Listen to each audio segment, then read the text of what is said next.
दोस्तों नमस्कार। अर्जुन खटवानी, जिलाध्यक्ष चित्तौड़गढ़, राष्ट्रीय मजदूर कांग्रेस इंटक। जैसा कि आप और हम सब अवगत हैं, आज आप और हम जो रूबरू हो रहे हैं केंद्र सरकार की नादिरशाही, असंवेदनशीलता, अपारदर्शी निकम्मी सरकार को जगाने के लिए। जैसा कि आप और हम सब जान रहे हैं कि पिछले 20-22 दिनों से केंद्र सरकार द्वारा पेट्रोलियम पदार्थों पर अनवरत आप ये कह सकते हैं कि अपनी मन मर्जी से कीमतें रोज बढ़ाई जा रही है। एक तरफ जबकि हमारा देश महामारी वायरस कोरोना से जंग अलग लड़ रहा है, दूसरी तरफ चाइना, नेपाल जैसे देश आंख उठाए हुए हैं हमारे देश पर। उस स्थिति को देखते हुए भी केंद्र सरकार को थोड़ी बहुत भी आप ये कह सकते हैं कि लाज या शर्म नहीं है कि हम किसानों और आम वर्ग, जहां एक तरफ पूरे देश में मजदूर वर्ग और व्यापारी, छोटे व्यापारी हों चाहे मध्यम वर्गीय हों, सभी लोग, पूरी जनता, पूरा देश इस बात से पीड़ित है। और एक तरफ मोदी सरकार द्वारा मैं ये बताना चाहूँगा आपको, जब केंद्रीय उत्पाद शुल्क में बार बार वृद्धि करके आप जनता पर भार डाल रहे हैं, जब अंतर्राष्ट्रीय बाजार में तेल की कीमतें हमेशा गिर रही है, उसके बावजूद भी आप डीजल और पेट्रोल पर मैं पूछना चाहूँगा आपको कि ये कीमतें आप किस बेस पर क्यों बढ़ा रहे हैं। मेरे को जहाँ तक याद है सन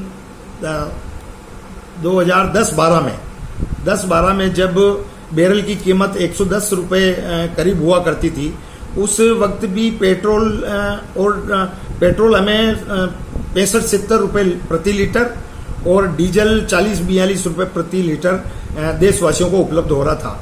तो आज जब बिल्कुल निचले स्तर पर कच्चा तेल है, उसके बावजूद भी जो हमें उपलब्ध हो रहा है डीजल और पेट्रोल, तो मैं पूछना चाहूँगा कि ये कीमतें किस हिसाब से बेहताशा बढ़ाई जा रही है।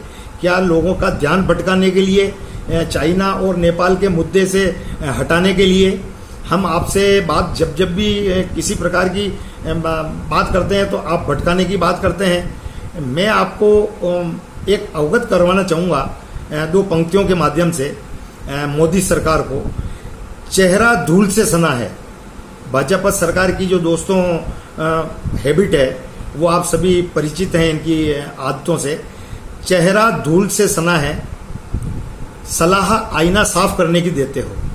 चेहरा धूल से सना हो, सलाह आईना साफ करने की देते हो। मांगो आपसे रोजगार तो सलाह पकोड़ा तलने की देते हो। बात करो देश और संविधान बचाने की, जनता द्वारा जनता के लिए चुनी हुई सरकार को ही आप गिरा देते हो। जनता द्वारा जनता के लिए चुनी हुई सरकारों को ही आप गिरा देते हो। आप बात करते हैं राष्ट्रवाद की, देशभक्ति की, आप बनते हो देशभक्त और हमें याद दिला देते हैं आप हमें याद दिला देते हैं उन कुर्बानियों की। वो फिर महात्मा गांधी हो, इंदिरा जी हो या राजीव जी हो, और तो और अभी अगर ताज़ा अपन बात करें तो आपके शाहीन बाग और घाटी गलवान।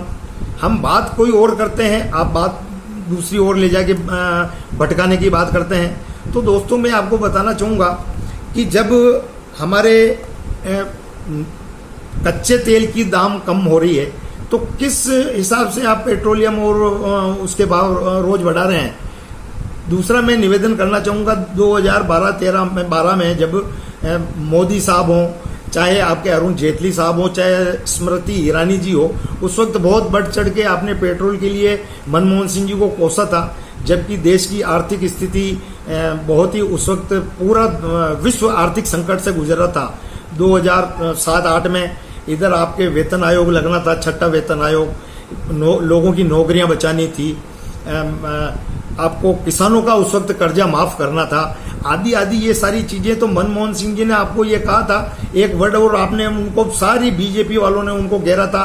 और हमारे उस वक्त अर्थशास्त्री, इतने विद्वान आदमी को आपने घेर के ये कहा था कि उन्होंने सिर्फ ये कहा था कि पैसे कोई पेड़ के नहीं लग रहे हैं, उस वक्त किसानों का 60,000 करोड़ का, जहां तक मेरे को याद है, 60,000 करोड़ का कर्जा माफ किया गया था किसानों का। छठा वेतन आयोग चालू करके सरकार जब वापस मनमोहन सिंह जी की आई और 7वां वेतन आयोग अलग लागू करना था, उस वक्त ना तो किसी की नौकरियां गई, ना किसी का डीए काटा गया, ना किसी का भत्ता काटा गया। और यहाँ आज की स्थिति जो है देश के सामने, वो आप और हम सब परिचित हैं। आज कोई भी ऐसा